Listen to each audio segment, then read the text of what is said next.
आज आज जो धर्म का क्या परिचय दूँ,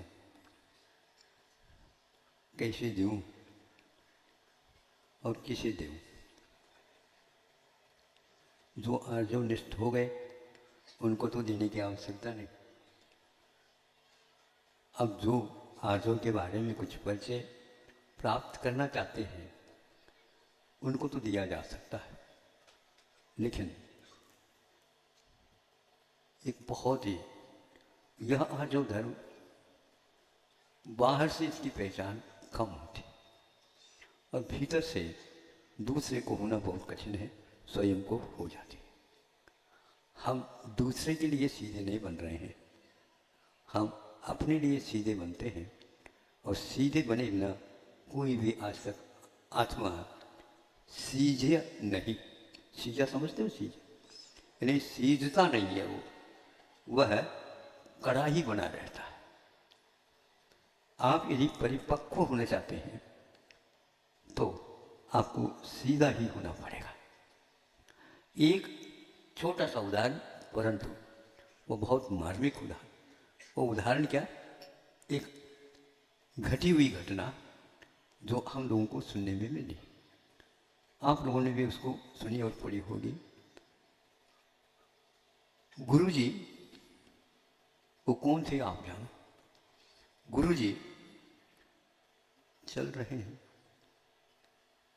चलते चलते थोड़े से बगल में दृष्टि गई तो एक होनहार बालक खेल रहा है और वो कंचा होते, कंचा।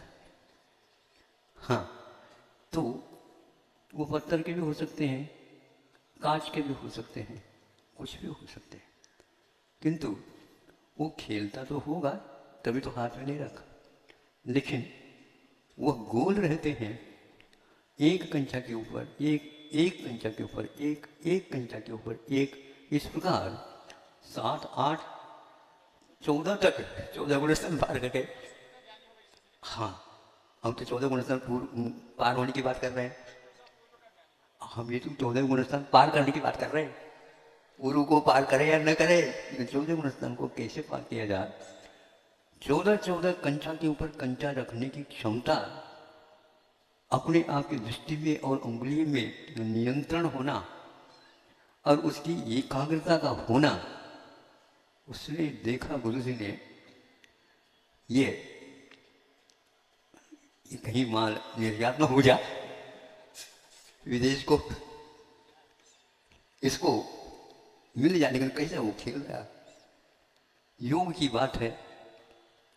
उसके माता पिता भी उसको लेकर के गुरु जी के दर्शन के लिए गए हैं और गुरु जी ने पहचान ली उसको। जब उन लोगों ने दर्शन किए माता पिताओं ने, तो उस समय गुरु जी ने आशीर्वाद दिया, ये कौन है? महाराज, ये तो आपका ही लड़का है, ये तो हम चाहते थे।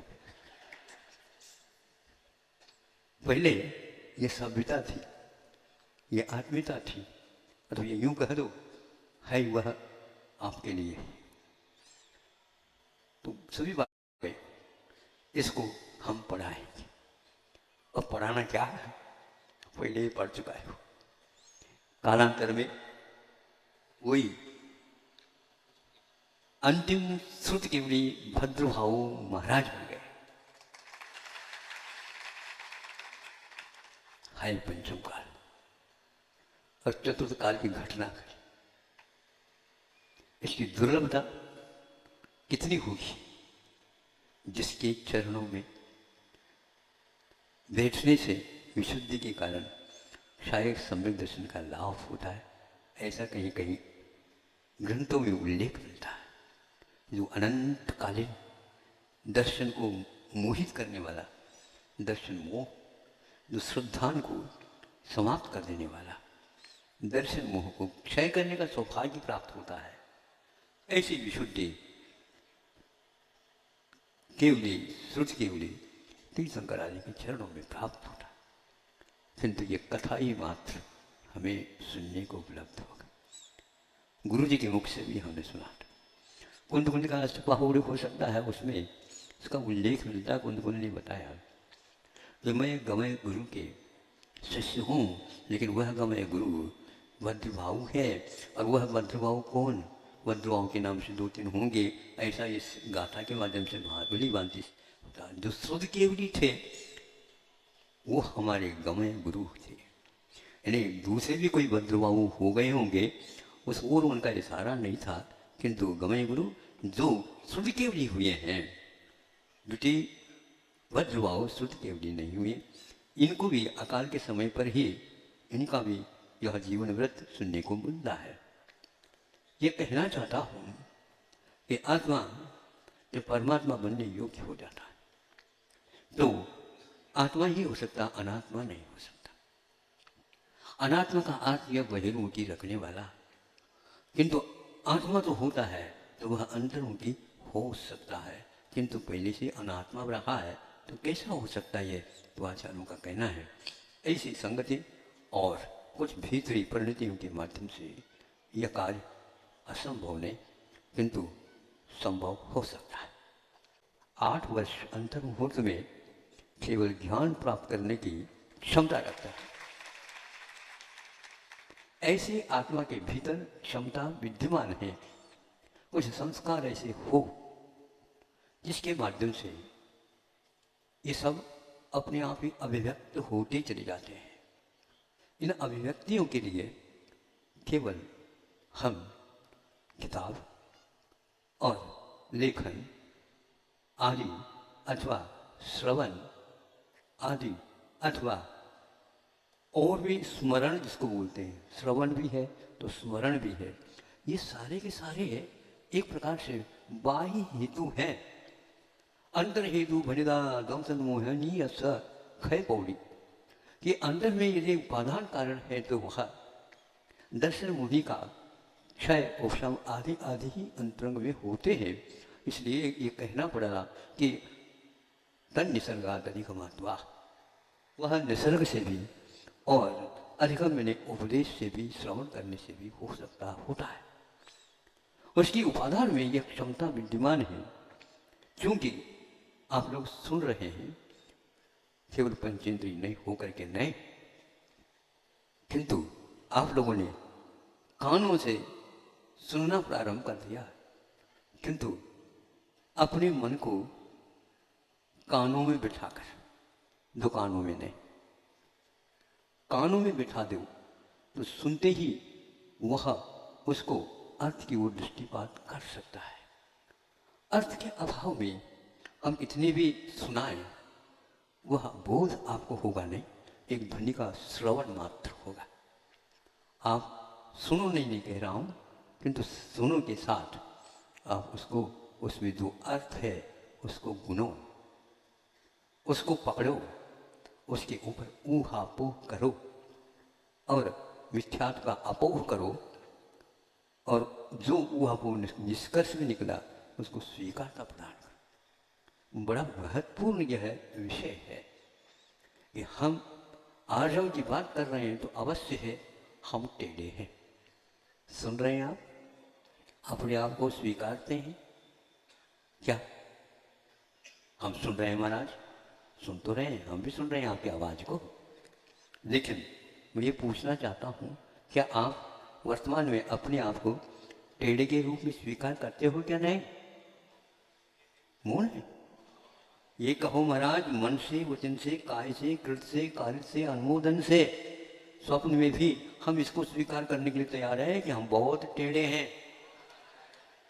यदि आप नहीं अपने आप को इस प्रकार सीधे करते हो, स्वीकारते हो, तो आचार्य कहते हैं आप मुनि बनने के लायक है ही नहीं और सुनने के भी लायक नहीं है। जो व्यक्ति अपने आप को टेढ़ा नहीं मानता, सीधे हो, सत्य परमेश्वर बन गए हो, तो दरी के ऊपर दर्द क्यों बैठे हो आप बताओ?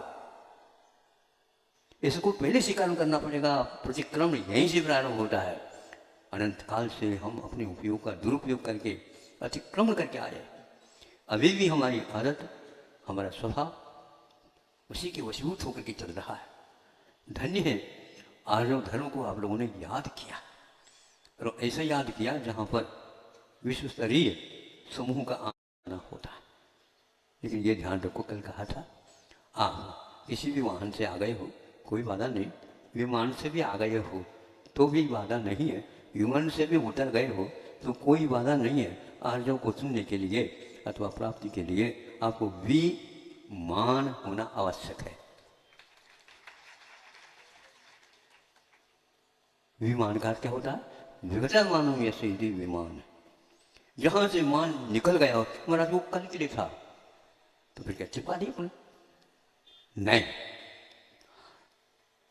आर्य की प्रमाणता उस विमान के ऊपर आधारित है।